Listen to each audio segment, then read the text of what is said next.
Hello,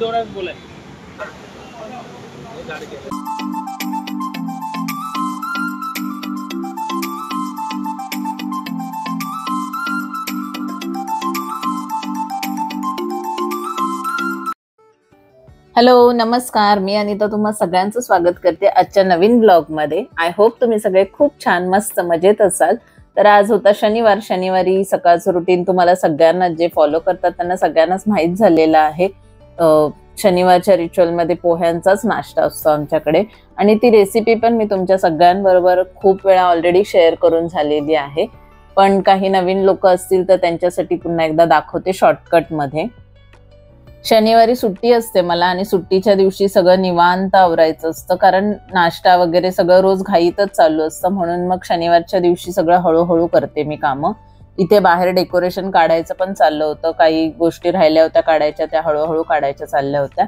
आणि मग एका साईडला मी पोहे बनवायला घेतले आणि एका साईडला चहाची तयारी केली होती.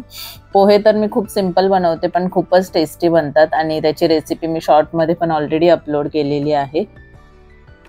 सोमवार ते शुक्रवारमध्ये रोज चपाती भाजी असंच सकाळी बनतं, डब्याला तेच असतं. आणि जे घरी नाश्ता करतात ते लोक म्हणजे ऋतुजा हे दोघं जण पण चपाती भाजीचाच नाश्ता करून जातात.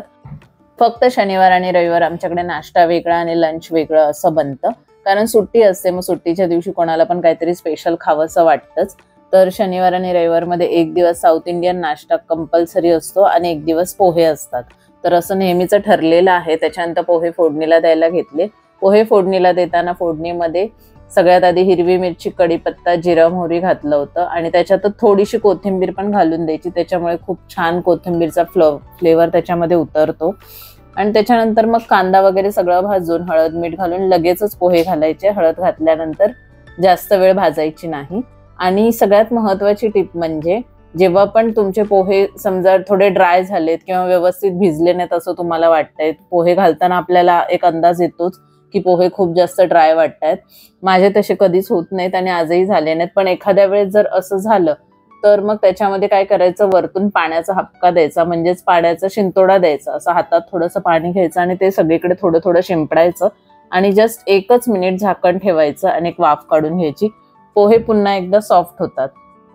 या ट्रिकने तुम्ही जर का तुमचे पोहे असे ड्राय किंवा सुके सुके झाले असतील तर ते पुन्हा छान सॉफ्ट करून घेऊ शकता. आणि मग शेंगदाणे कधीही पोह्यांमध्ये वरूनच ऍड करा, तळलेले किंवा फ्राय केलेले. त्याच्यामुळे शेंगदाणे खूप छान क्रिस्पी लागतात. तर असा होता आजचा नाश्ता. आणि सगळ्यात महत्त्वाची गोष्ट म्हणजे आज माझा मोबाईल जो आहे ना तो पुन्हा एकदा बिघडला होता. म्हणजे एकदा पडल्यापासून सतत त्याचा डिस्प्लेचा प्रॉब्लेम होतोय. तर मग सगळं आवरून मग आम्ही निघालो होतो मोबाईल रिपेअर करण्यासाठी. सध्या तर मी आता नीट करून घेते, पण मी विचार करते की बायबॅकमध्ये हा देऊन दुसरा मोबाईल घ्यावा. सोबतच दळण पण ठेवायचं होतं मला चक्कीमध्ये, कारण विकेंडलाच ही सगळी कामं करते मी. मार्केटला गेलो होतो मोबाईल नीट करण्यासाठी. तर मग तिथे जवळ हे एका गल्लीमध्ये खूप सारी दुकानं आहेत जिचे काचेची भांडी अतिशय भारी मिळतात आणि होलसेलमध्ये मिळतात.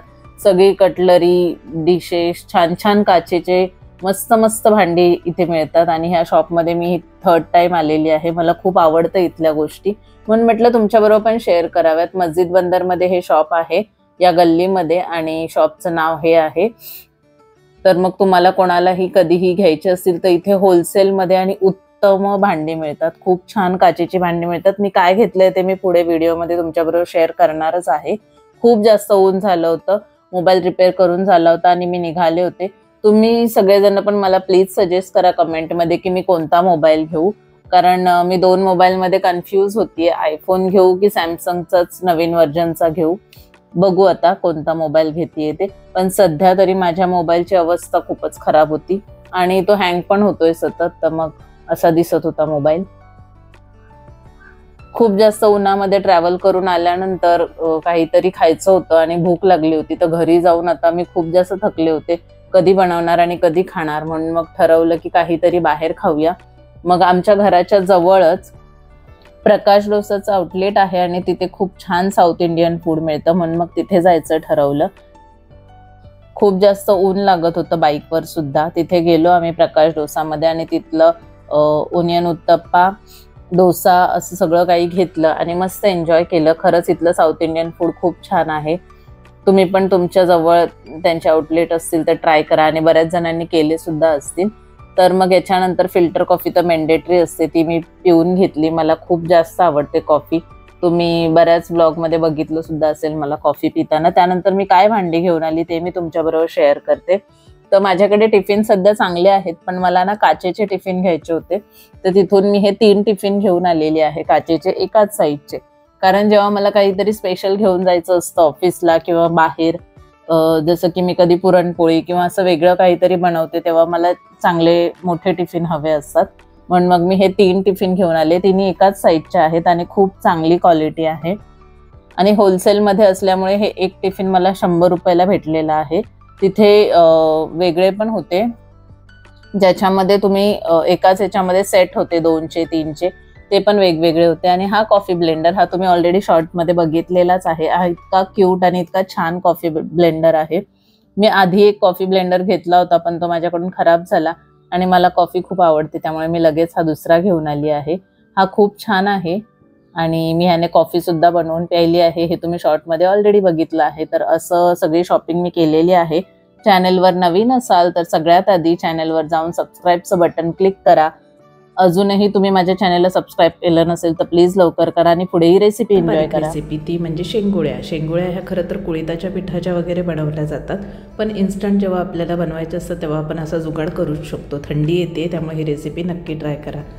आलं, लसूण, मिरची असं मस्त पेस्ट बनवून घ्यायची. त्याच्यामध्ये हळद आणि घरात तुमच्याकडे जे पीठ अवेलेबल असेल भाकरीचं म्हणजे ज्वारीचं, आणि त्याच्यामध्ये थोडंसं चण्याचं पीठ मिक्स करायचं. असं दोन्ही पीठं छान चाळून घ्यायची. थोडंसं मीठ घालायचं चवीपुरतं.